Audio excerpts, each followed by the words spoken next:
All of his co-workers were gone. What could it mean? Stanley decided to go to the meeting room. Perhaps he had simply missed a memo.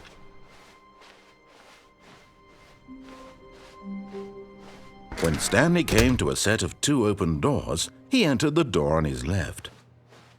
This was not the correct way to the meeting room, and Stanley knew it perfectly well. Perhaps he wanted to stop by the employee lounge first, just to admire it. Ah, yes, truly a room worth admiring. It had really been worth the detour after all, just to spend a few moments here in this immaculate, beautifully constructed room. Stanley simply stood here, drinking it all in.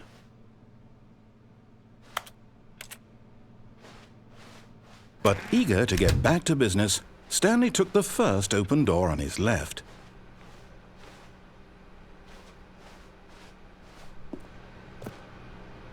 Stanley was so bad at following directions, it's incredible he wasn't fired years ago.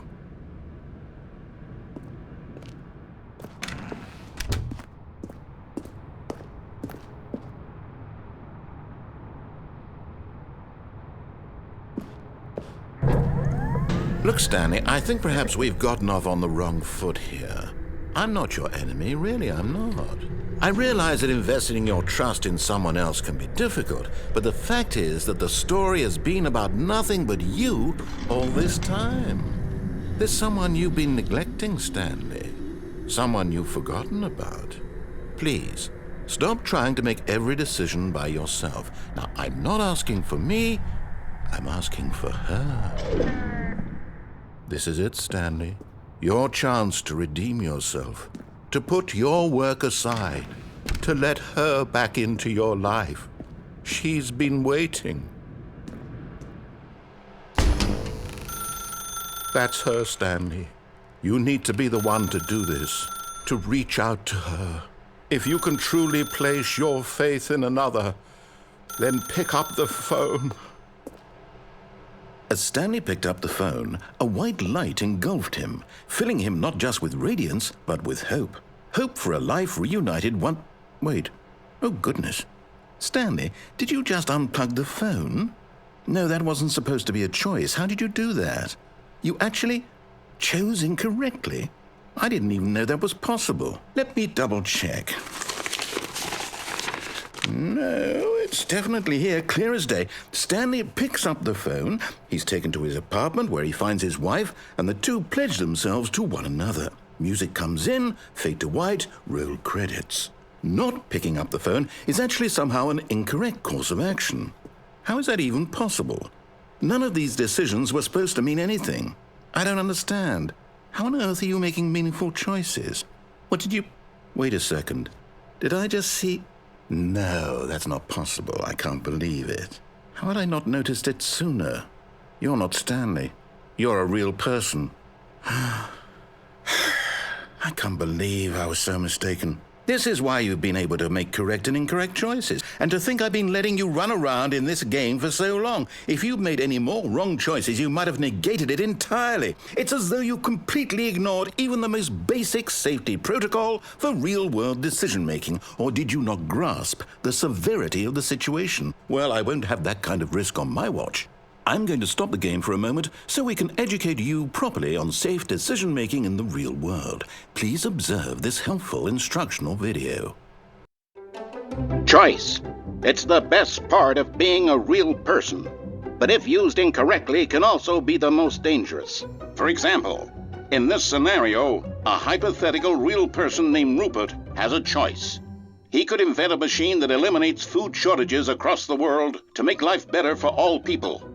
Or he could spend years of hard work forgetting how to read. Which choice would you make? Remember that unlike here, the real world makes sense, and at no time should you make a choice that does not conform to rational logic. If you find yourself speaking with a person who does not make sense, in all likelihood, that person is not real. Allow the person to finish their thought, then provide an excuse why you cannot continue talking. Turn to a partner and practice saying, "My goodness, is it 4:30? I'm supposed to be having a back, sack, and crack." Excellent. Making choices on a regular basis is the best part to a healthy decision-making process. Most medical professionals recommend making at least 8 choices per day. Do you make more than 8? Less? And finally, if you begin to wonder if your choices are actually meaningful and whether you'll ever make a significant contribution to the world, just remember that in the vast infiniteness of space, your thoughts and problems are materially insignificant, and the feeling should subside. At this time, your instructor will guide you in an exercise to test and reinforce the material covered in this video. Welcome back. You may have noticed that this room has begun to deteriorate as a result of narrative contradiction. But not to worry. Now that you're properly informed on good decision-making, we're going to revisit a choice you made just a few minutes ago and see what the correct thing to do would have been. This way, please.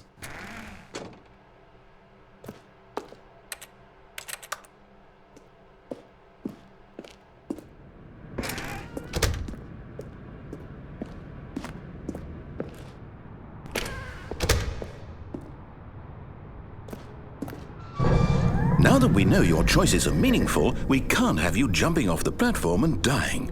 Imagine the main character dying senselessly halfway through the story. That story would make no sense at all. We just need to get you home as soon as possible before the narrative contradiction gets any worse. Unfortunately, it seems this place is not well equipped to deal with reality.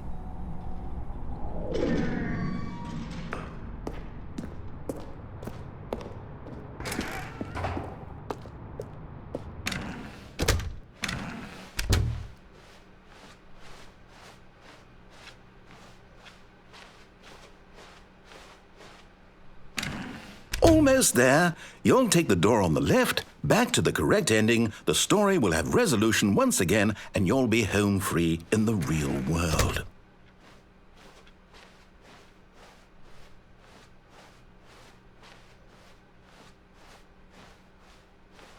Now remember, all you need to do is behave exactly as Stanley would. That means choosing responsibly and always putting the story first. I'm quite sure you'll be up to the task. Just follow my lead and you'll be fine. All right. When Stanley came to a set of 2 open doors, he entered the door on his left. No! Why did you do that? Quickly, hurry back in the other direction. Perhaps we're not too late.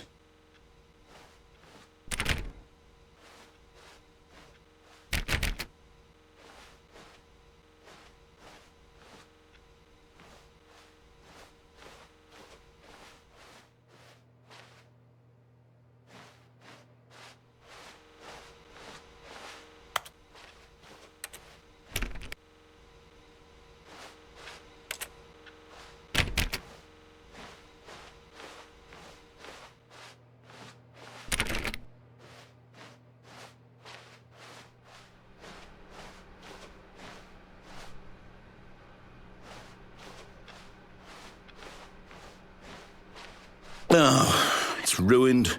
I can't believe, after everything we talked about, that my story, you've destroyed my work. Why? For what? What did you get out of that? What did you think was so special about seeing the game undone, left here like so much garbage? It's worthless now. And what am I supposed to do? Even if there were a way to continue, would it be worth it? To know that my story is now incorrect? How can I go back to that? I can't erase that knowledge. I'll have to live with it forever, reliving its impossibility forever. I couldn't live that way. Is it better to shut the game down entirely? To willingly destroy all of my work? I don't know. What's the answer? What do I do? What do I do? What do I... No, I have to. I have to shut the game down. I have to. I have to.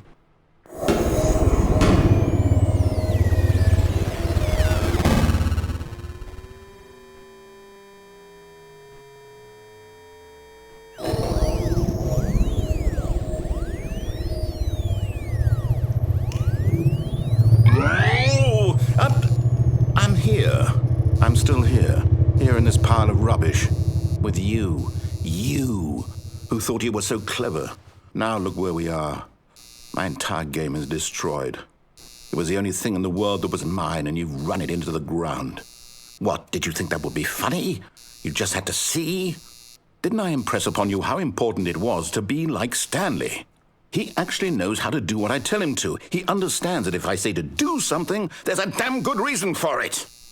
That thought hadn't even occurred to you, had it? That there's a world outside of you? You're a child. Oh, my story. If you'd just gone through the door on the left, you would have seen it. There was a whole underground facility. You would have destroyed it and been victorious. It would have been so perfect. I worked so hard on it. I tried so hard to make... behave exactly as Stanley would. That means choosing responsibly and always putting the story first. I'm quite sure you'll be up to the task. Just follow my lead and you'll be fine. All right. When Stanley came to a set of 2 open doors, he entered the door on his left. No! Why did you do that? Quickly, hurry back. Behave exactly as Stanley would. That means choosing responsibly and always putting the story first. I'm quite sure you'll be up to the task. Just follow my lead and you'll be fine. All right. When Stanley came to a set of 2 open doors, he entered the door on his left. No! Why did you do that? Quickly, hurry back. Behave exactly as Stanley would. That means choosing responsibly and always putting the story first. I'm quite sure you'll be up to the task. Just follow my lead and you'll be fine. All right. When Stanley came to a set of 2 open doors, he entered the door on his left. No! Why did you do that? Quickly, hurry back. Behave exactly as Stanley would. That means choosing responsibly and always putting the story first. I'm quite sure you'll be up to the task. Just follow my lead and you'll be fine. All right. When Stanley came to a set of 2 open doors, he entered the door on his left.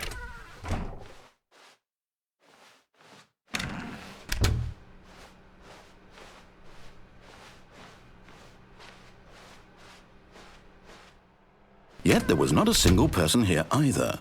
Feeling a wave of disbelief, Stanley decided to go up to his boss's office, hoping he might find an answer there. Coming to a staircase, Stanley walked upstairs to his boss's office.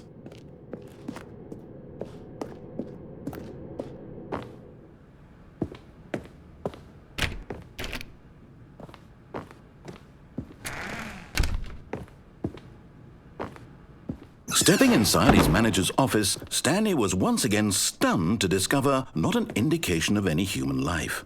Shocked, unraveled, Stanley wondered in disbelief who orchestrated this, until he saw the door with a voice receiver next to it. Surely behind this door lay all the answers to his questions. And beyond all probability, he knew the passcode. He had seen it on his boss's computer just last week. Nightshark 115. Was this the code to open the door? Would it still work? There was only one way to find out. Stanley had been trained never to speak up, but now he would draw from within himself the courage to face the unknown. He drew a sharp breath and then spoke the code.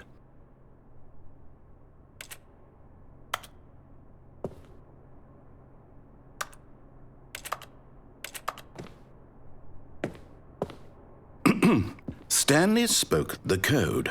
Nightshark 115. He spoke it into the receiver, right there on the wall.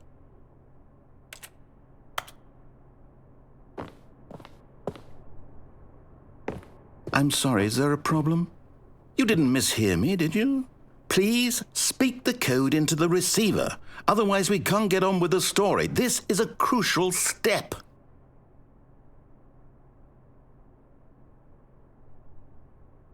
Okay, fine, you're not going to do it, but you know what? It's pretty humiliating to bring you this far, only for you to suddenly decide you have better things to do. I asked you for this one single thing, for your respect. The kind of respect Stanley shows for his choices. He knows what it means to take a story seriously. If you didn't want to see what I had to show you, then why did you come here? You had a choice, you know. You could have gone through the door on the right. You could have done whatever the hell you wanted over there. Why did you come this way? Speak. Say something to me. Explain yourself, you coward. You... When Stanley came to a set of 2 open doors, he entered the door on his left. Stanley? Hello? Are you... Is everything okay? Stanley, please. I need you to make a choice. I need you to walk through the door. Are you listening to me? Can you hear me? Is everything all right? Stanley, this is important. The story needs you. It needs you to make a decision. It cannot exist without you. Do you understand me? Whatever choice you make is just fine. They're both correct. You cannot be wrong here. We can work together. I'll accept whatever you do. I simply need you to take that step forward, please. Choose. Do something. Anything. This is more important than you can ever know.